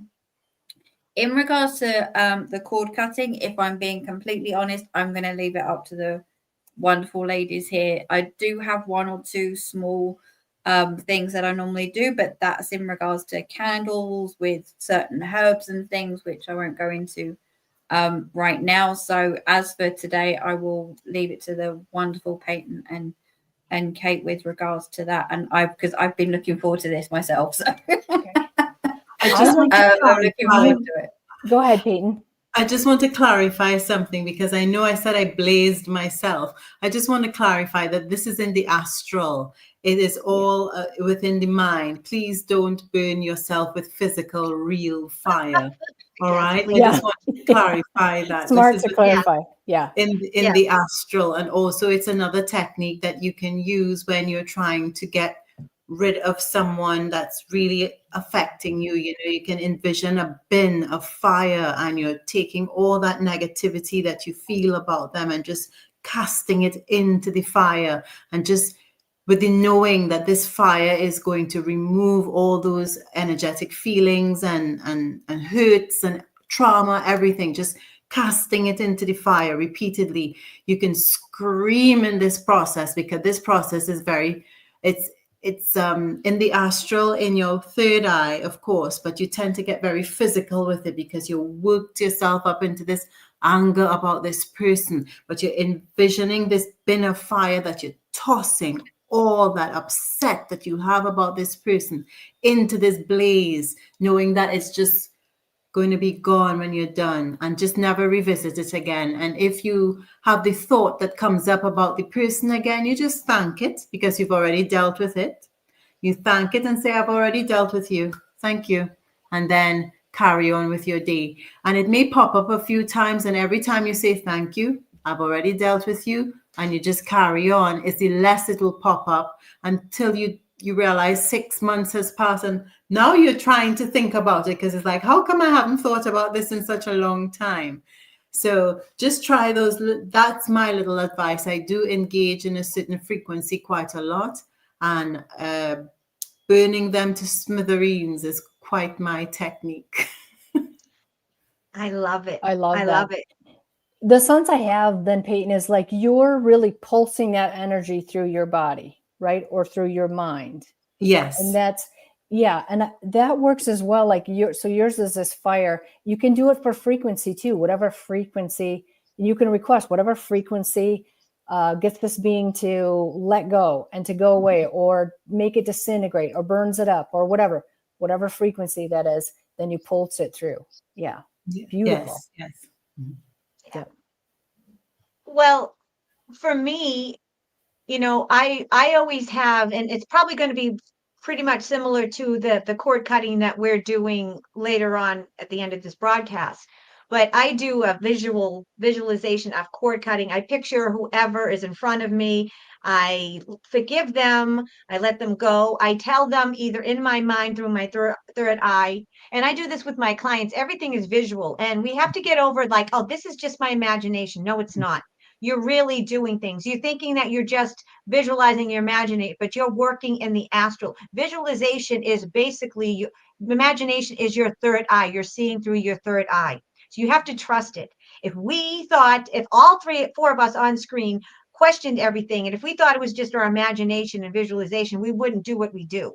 All right, we wouldn't be connected. So visualization and visualizing is really, you're doing the work in the astral. Cord cutting is huge. And it's just as simple as I picture people on the stage, and I do this with the energy release, because you can't release anything in your cells, in your body, in your energy fields, if you're not forgiving, if you're not cutting the cords. So just picture a silver cord, anyway, coming from your solar plexus to that other person. Tell them you forgive them. Tell them what you did is, it was wrong what you did, but I forgive you. You cut the cord. But also the biggest thing is that 9 times out of 10, with all of us on screen, it's 10 times out of 10, because none of us have invited any type of narcissism or demonic attachment to us or in our field. But basically, it's like, for some reason, our front door was open and they let themselves in. And just like if a stranger came into your house, you'd say, get the fuck out. You're telling them, you're asserting their authority. When you take back your power, you tell them to go. Once you assert their power, they can't stay. When you tell them, whatever, I use Yeshua Jesus and Archangel Michael, in the name of Yeshua Jesus, I command you, be gone. I use Isaiah 54:17, no weapon formed against me shall prosper. I use Psalm 91 because I work a lot with Yeshua, and there's a lot of power in the words. I tell them that they have no power here, that I don't give them any right, that they need to go. I use my 432 hertz, my pitchfork. I use sage, and most recently, Asria told me about rosemary. I do everything. I go around and I talk, but we don't realize the power of our words. We have more power, and we also have to understand we can't show them fear, even though sometimes it can be a little scary. We can't show them fear, because if they think that they have any power over us, we're afraid of them, that gives them more power. Once we take back our power in our auric, in our soul, in our spiritual, and once we know that we are more powerful than them, God and the light is more powerful than the dark. Once you understand that and you know that, they lose their power. How do you get rid of the dark? You turn on the light. So it's just, we have to establish and assert our power and know that if there's something there that you did not agree to or you let in unknowingly, you have the power and authority to get them out. Does anyone have anything they'd like to add on that? Yes, that's brilliant, Lady D. And sometimes when you're stuck, even though you're using the power and authority, one of the facets of using your power and authority is reaching out to a respected practitioner that will help you, because in that power and authority of doing so, you are also asserting your practitioner and giving them the permission to help you remove this entity or situation that you have. So your power and assertiveness comes in many facets. So don't be disappointed if all that you're doing is not seeming to work out, because sometimes we all need a little help, including practitioners. The doctor always needs a doctor. Yes. So don't be embarrassed. Don't think, oh my goodness, this is not working and I'm asserting myself. You can also assert yourself by reaching out to a reputable practitioner that will also help you and take you along the way, teach you a few things in a different way that you didn't realize before, that will also encourage you to be empowered and moving forward so you can feel more secure and calm. I love that. Amen. Amen to that. 100%. Yeah. Because I've been a psychic and intuitive for 30 some odd years, and I didn't know I was attacked. And if it wasn't for Peyton and Kate, I would still be attacked. And we have to put our egos aside and said, it doesn't matter if you're the most spiritual being. If you think that you're a walking ascended master, it doesn't matter. We're all vulnerable, and we get attacked more. And as much as horrible it is, we have to understand that we're being attacked because we have something that they want. And you almost have to use it as a badge of honor, because they wouldn't be attacking me if I didn't have the light. But it's just part of the course now. But that is really big. You have to ask for help. And you can't say, oh, I know it all, because we don't know it all. And we're constantly evolving and learning. And one of the things that we all talked about, all the individual women here in this on screen here, is how we were all going through our own individual awakenings and journeys. And now we've kind of met each other. And I think it's very important to say that you don't have to go through it alone. If you do need help, there are people like Peyton and Kate that are experts that can help clear the entities. They can see the entities. And Kate and Peyton are going to be training Asria and myself, and we're going to be able to do it. So it's like we're all coming together, and we're all bringing all of our strengths and all we have to add. We're all bringing everything to the table, and we're learning and we're growing, and not one of us knows it all. So I just want everyone in the chat, or anyone that's watching in the replay, you're not alone. And feel free to reach out to Peyton and Kate and Asria. All their information's down there. I can tell you, I'm not just saying this because I love these women. Kate and Peyton, what they have done for me recently with the attacks, having this channel is beautiful, and I wouldn't change a thing, but it's made me very susceptible.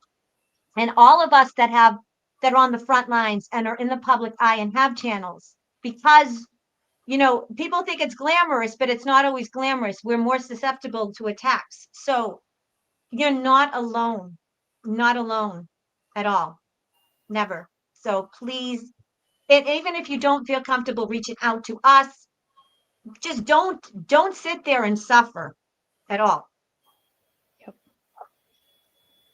We have about, have about a half hour. So is there anything that you ladies feel that we haven't covered tonight that you think it's really important that we need to? Go for it, Asria. Thank you. Asria. Teach it.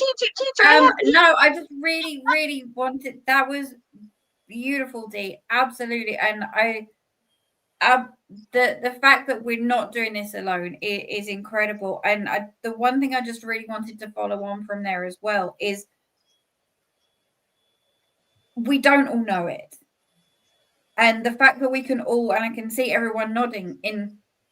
Because now we're talking about the narcissist, you do also get the spiritual narcissist. You do get those individuals who will come across and be like, I know it all. And you're not as spiritual as me. Or I've just spent the past 6 months in the Himalayas and having my 6 months of not talking and not eating, and that means I'm better than you, and and Christ knows whatever else. Excuse me. Maybe not. And I really do feel that sometimes, and out of all the wonderful, wonderful information that we've all shared through this, is that if you come across in regards to that, and think, well, no, I don't need to learn anything else, or I don't need to be told anything else, or these teachings are wrong, or those. I mean, the list is endless. But again, it all comes through control when we are talking about that narcissist, and it's kind of like you don't understand, or you're not healed. And they kind of keep pulling you in to say, oh, this is now wrong with you, or that's now wrong with you, or no, you really should divorce your husband, or you really should do this. A practitioner and a guide and a healer and will never tell you should do something, because then that takes away your free will, and that's putting their control onto you. I could talk about this for quite some time. Yeah. But I was just I really felt that strongly coming through as you were just saying that, Dee, in regards to, yeah, we can all put our hands up on this screen and say, yeah, we've been doing this for 10, 20, 30, 40 years, but we're all still learning. As Kate was saying earlier, there's these new beings coming through after the big C word and the pokey jab things. Mm-hmm. So even in the 21st century, there's still others coming through. Yep. There's ways in which we're going to be taught by Kate and Peyton that we didn't know. Exactly. Meeting all these wonderful people over the past year, 2 years, 10 years, you start getting to know from one another as well. So I really, really do feel that that's also another really important element, because again, it will feed into the ego, as Peyton was saying, as Kate was saying, as Dee was saying, because they've jumped on that bandwagon when people can be at a potentially a vulnerable time where you are searching, where you are questioning, where you are wanting to find yourself. You've never lost yourself. It's just inside. It's just a bit deeper than you thought it was. So you just need to go in that little bit more. That's all. But sometimes you just need somebody like one of us or any of the other wonderful, amazing healers and practitioners out there to just give you a little bit of a guide. Because that's all we do. We set the frequency. We hold the space. You're the one that does the work at the end of the day when we're talking about healing. And as Peyton was saying, we are there to help and support. That's why the therapist needs the therapist. Because we can do a lot of it ourselves, but we might just need that person to just get us over that finish line a little bit. Good point. Yeah. That's why we're all here. That's why we're all starting to come together. Yeah. And it's so helpful, Lady D, for you to bring us all together, because we can each give our own perspectives. I love that.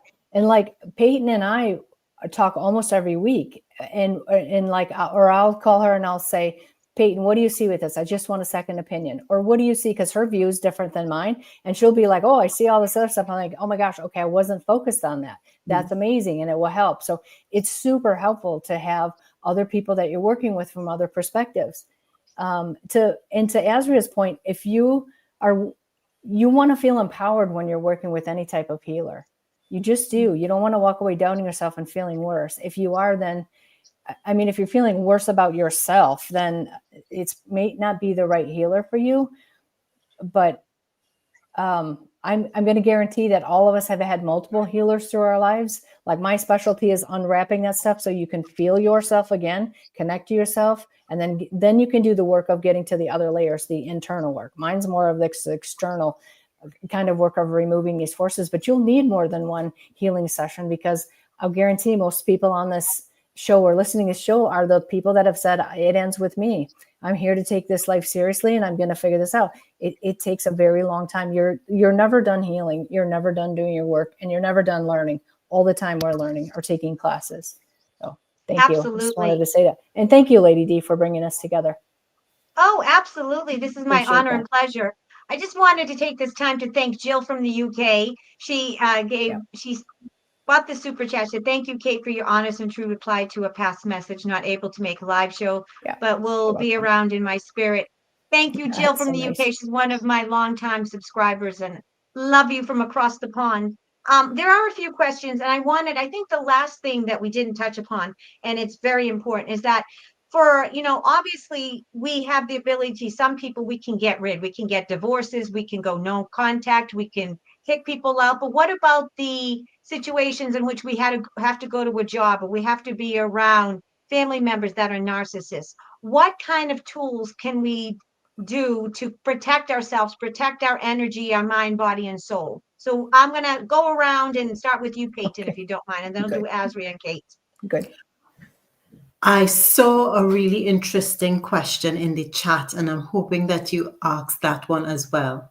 Is And this the one about right here, the light workers to protect the energy? This one? no, the one that says, besides prayer and maybe wearing crystals, what else can we Okay. do to prevent Oh, attack? yeah, right here. Yes. Roberta. Hi, Roberta. Hello, Roberta. I saw that she posted it twice, so I thought, let me draw your attention to it. Now, Roberta, other than prayer and, crystals, you have to activate your crystals, give it its intention, introduce yourself to your crystal first of all. My name is so-and-so, and tell the crystal what you would like from it, and also keep it cleansed and charged. But other than that, we are always going to experience an attack. We're not invincible from being attacked. So the next step I would advise for you is understanding what you do while being attacked and how to recover from it. So knowing who your guardians are, I don't like to use the word guide because it's been thrown around so much. It could be any Tom, Dick, and Harry and any pretender pretending to be your guide.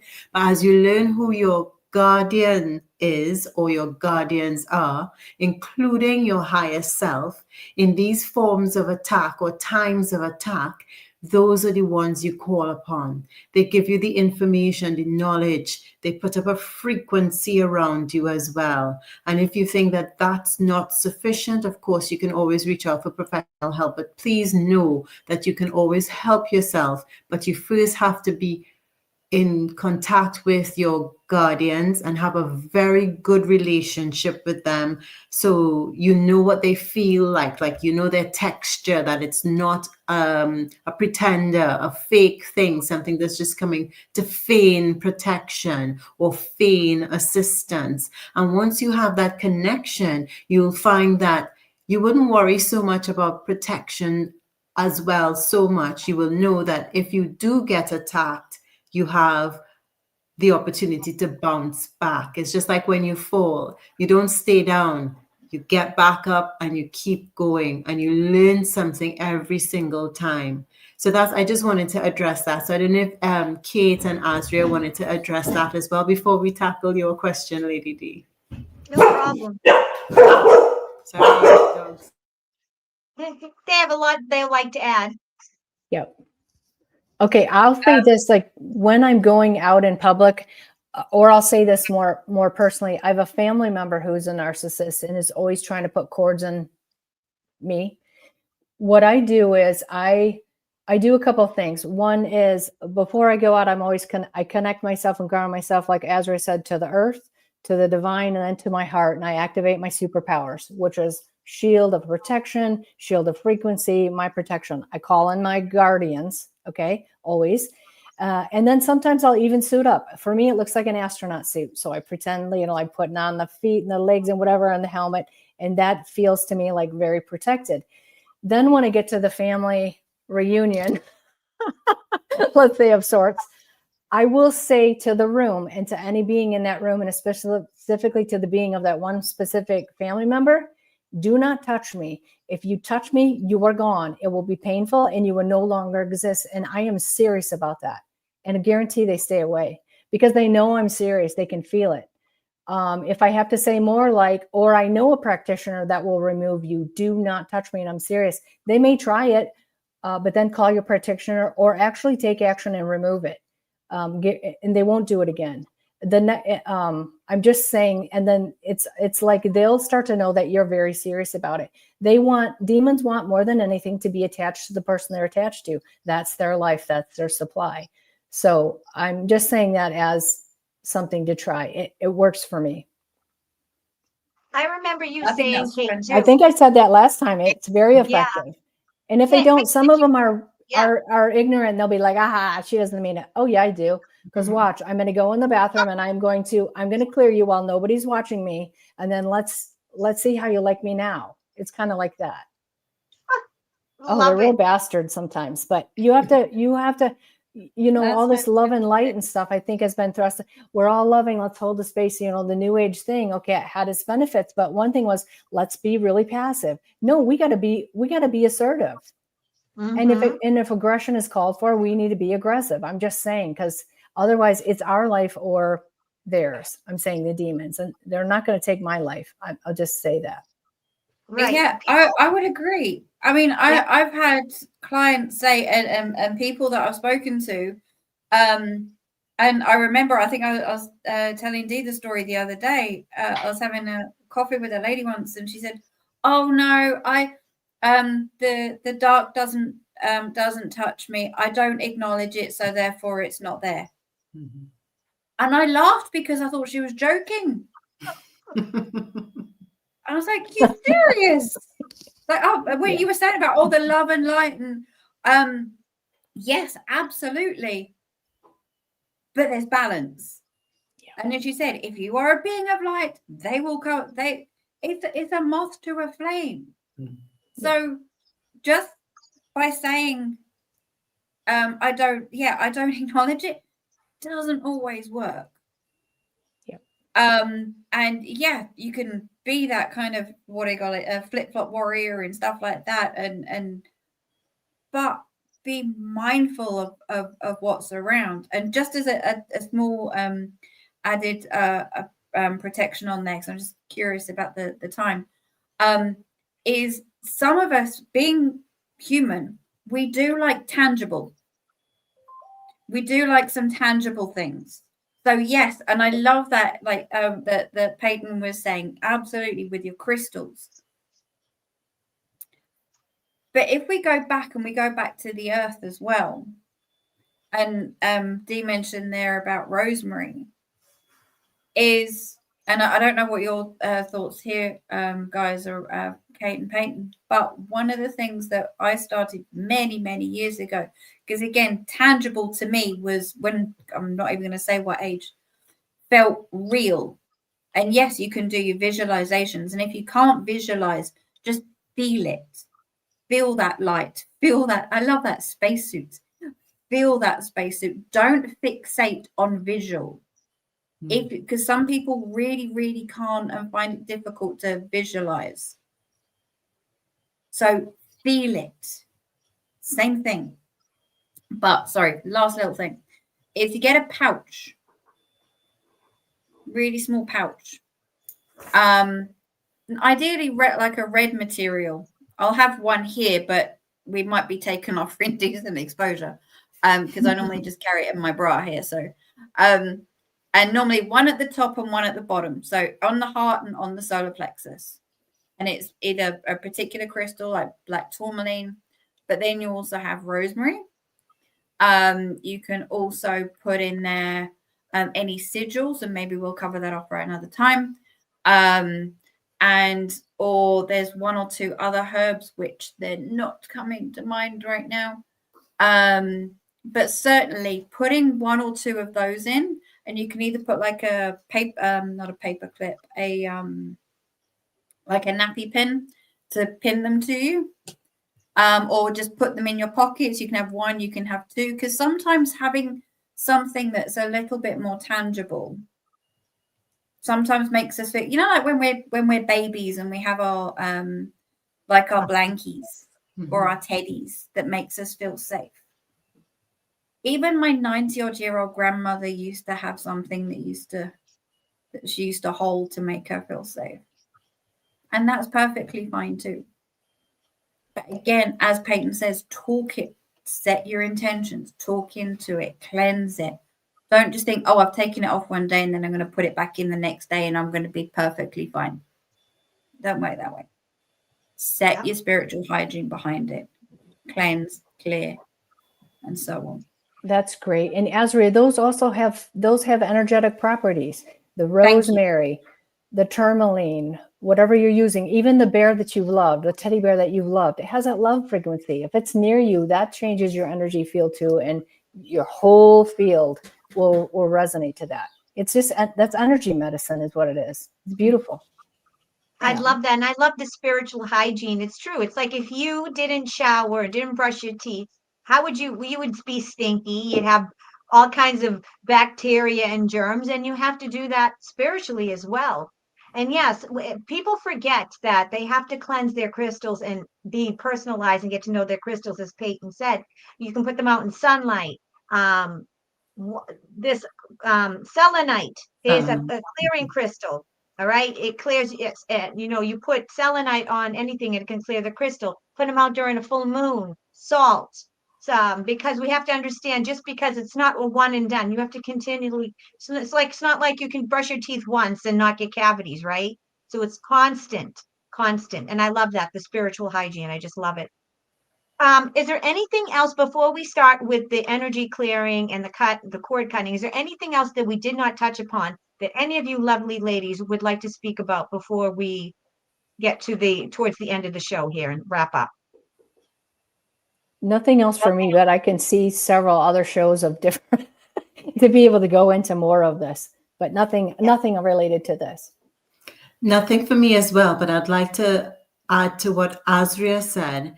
When you can't see what you're trying to accomplish, she said to feel, but sometimes people can't feel either, and they're like, oh my God, I can't feel a thing, I can't see a thing, I can't hear a thing. So just invoke the intention. So just that intention, I'm intending, and just bring it forward like that. Eventually you may begin to see and feel, but if you never do, that intention is also very, very powerful. Absolutely. Absolutely. Well, first of all, I want to say thank you so much to all of you for women. I love and appreciate you all. It is an honor and a privilege to call you my friends and, to be part of your soul sisterhood.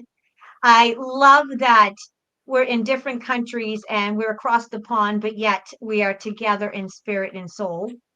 And I'm going to take it away, and I'm going to put Kate, I'm going to put you on the big screen if I can, so you can, and then you're going to guide us in a cord cutting exercise. I'm going to let you take it away, Kate, from here on, and then we'll end the show. Okay. This would probably take about 10 minutes. And there's nuances to this. Like I may say, visualize a brilliant white gold energy. And I will say that for you, it may be a different color. That's absolutely fine. Go with what your heart feels to be true, what's true for you. But the idea of this is, you'll get the idea of this. And I'm sure that many of you have done something like this before. And if you haven't, then, welcome to the world of cord cutting. So let's start by this. I'll just have you take a comfortable seat wherever you're at. Close your eyes and take a nice, deep, comfortable, relaxed breath. And just keep holding your breathing like that. Feel your feet connecting to the earth, or if you prefer to feel the base of your spine connecting to the earth beneath you. Just feel that. Imagine strong roots extending downward, anchoring deep into the rich, nurturing soil. Feel the steadiness and the security of the earth's energy supporting you. Calm, solid, loving, protective. With every exhale, release tension and excess energy into the ground, into the beautiful Mother Earth. She'll transmute all that energy. She loves it. With every inhale, draw up strength, stability, and renewal.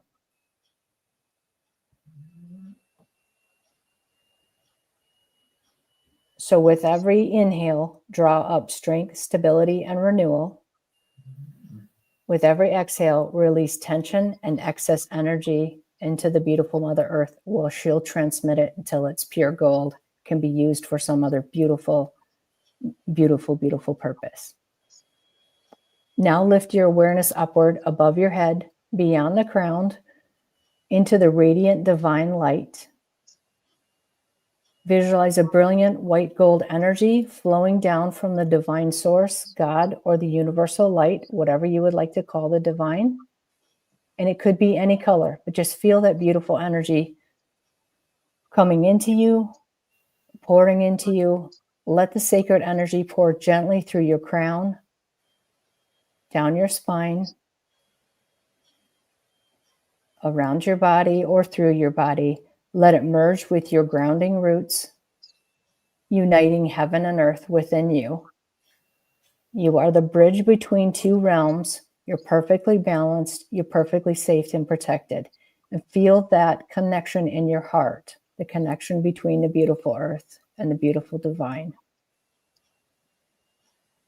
And let your heart energy power you, empower you, power you, protect you, balance you. Bring your attention to your lower chakras. That'll be the root chakra, which is in the pelvic area, the sacral chakra, which is abdominal area, and the solar plexus, which is your stomach area. And pay attention to them and how they feel. If someone connects a cord to you or you have a cord connected to you, it could be in the front of those areas, or it could actually take place in the back where we don't often look. So it's a little sneakier, but you could feel them in your back connected to you.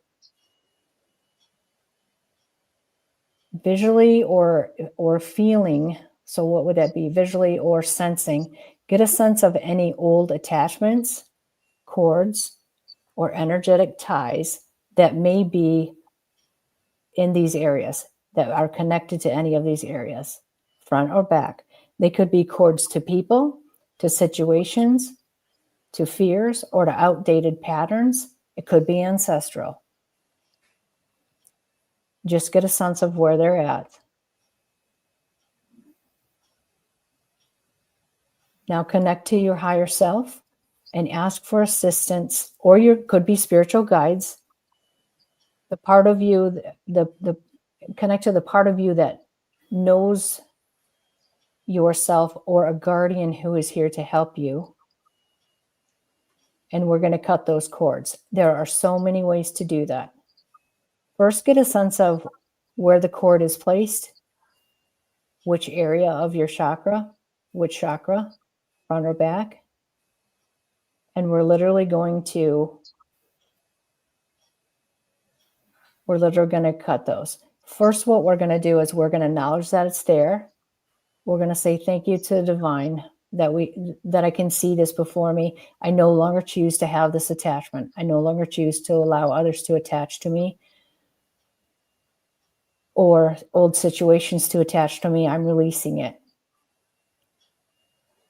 Okay, there are so many ways to do this. I'm going to say this. You could use selenite. This is something I learned from Peyton. You can use selenite. You can literally hold it in your hand, and you could wave it in the area or use it like a knife and cut the cord. Make sure that you shake the energy off. You can also do that visually. You could see yourself as having a pair of scissors if the cord is small. It could be gardening shears if the cord is larger. It could be a chainsaw if you wanted to and you were so inclined to use that. Whatever you need to use. It could be something that has ice on it, or a frequency sword. It could be an ice sword, something that will cut it. So in your mind's eye, go ahead and cut that. If you have some selenite or some other stone or crystal that you believe is helpful, or that is helpful for you, then go ahead and use that. You can also visualize a blade or a beam of pure light. You could use your hand to do that. You could say that the blade and the beam of pure light is the divine sword of truth, and allow that in your mind's eye or with the use of your hands to cut and dissolve that cord with love and compassion for yourself, and with saying enough's enough. I no longer accept this. And go ahead and cut the cords or remove those cords, and just do one at a time.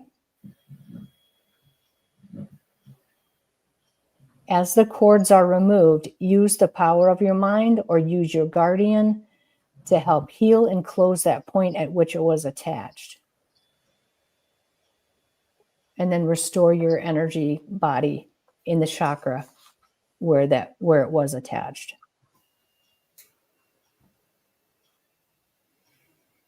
If you feel it's necessary, send a message to the person, the situation, or the entity that connected the cord to you that you are a sovereign being and you no longer allow cords to be attached. And say this and mean it. So take a look at all 3 of the chakras in the front. You will cut any of those that you see and remove them, and do the same with the back.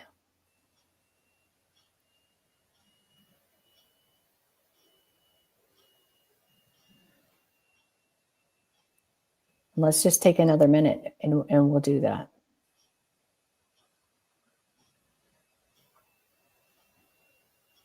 If you see cords anywhere else or sense cords anywhere else on your in your body or on in your energetic field, go ahead and remove those too.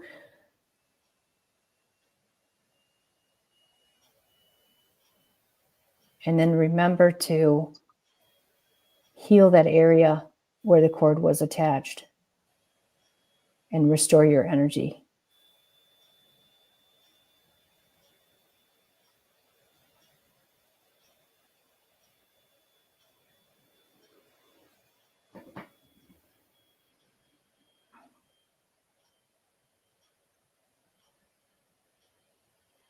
Okay, amazing. You guys are doing an amazing job.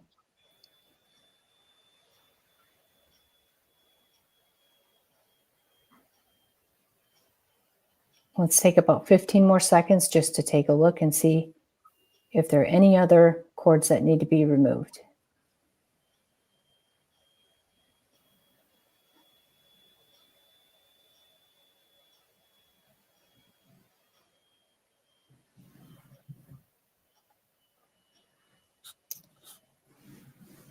Okay, great. Now let's shift our focus to our heart chakra.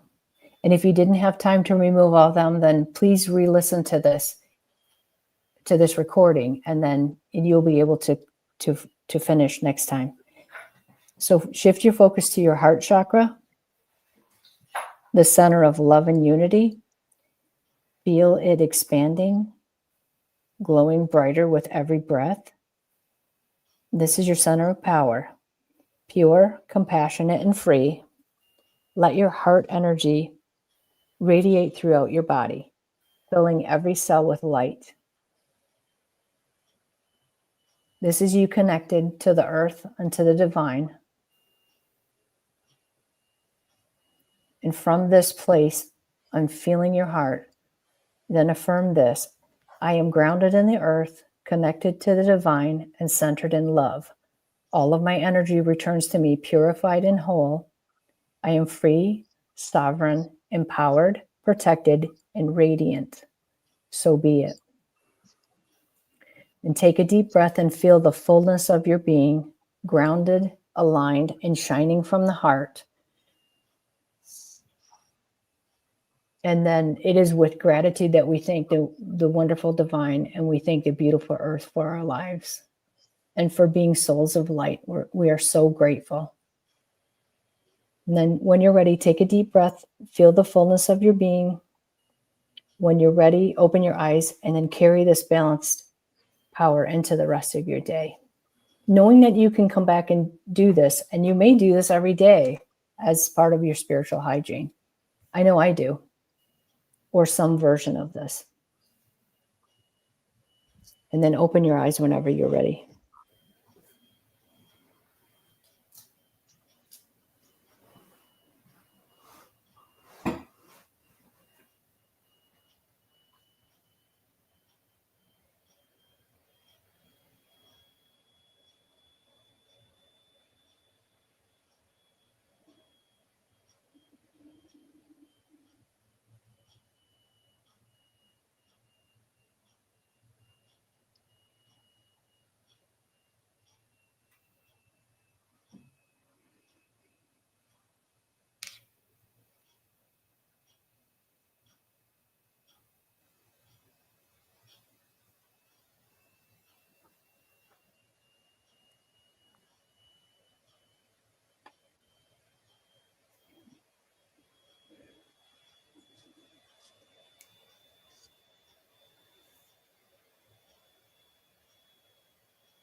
I think all of us are back. That was absolutely amazing. I feel so much lighter. I felt a lot in my sacral chakra. Yeah. It's just, I feel so much lighter. That is amazing. Amazing. Thank you so, so much for guiding us and walking us through that, Kate. That is amazing. It's Welcome. just, and anyone can go and replay this video and they can Mhm. listen to it or watch it at any time and do this on a daily basis whenever they need it, right, Kate? Like you just said. Yeah, absolutely. 100%. Well, it is 11. It's a little past 11 over there across the pond in the UK. So we don't want to keep Asria and Peyton any longer. I just want to say thank you so much for joining us. Thank you for all those in the chat are watching. And I will thank those that are watching in the replay. Thank you to Kate, Asria, and Peyton for joining me, for all that you do for me. I look forward to our next show. And Asria and I are very excited to be being mentored by Kate and Peyton. We're going to be learning what they do this week. And so I just want to say I'm sending so much love and gratitude. Thank you so much. I'm very excited. And to anyone that's watching, if you want to get in touch, if you want to take advantage of the wonderful services and the talents and the divine gifts of Asria, Kate, or Peyton, all their information, their contact information is in the description of the show underneath. Please reach out to them. Like I say, they have each individual woman on the screen has helped me tremendously this year in so many ways.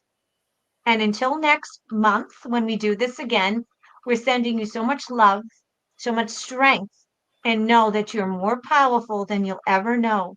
And you're not alone. And until then, we'll see you next time. Bye, everybody. Bye, everyone. Thank you. Thank you very much. Thank you.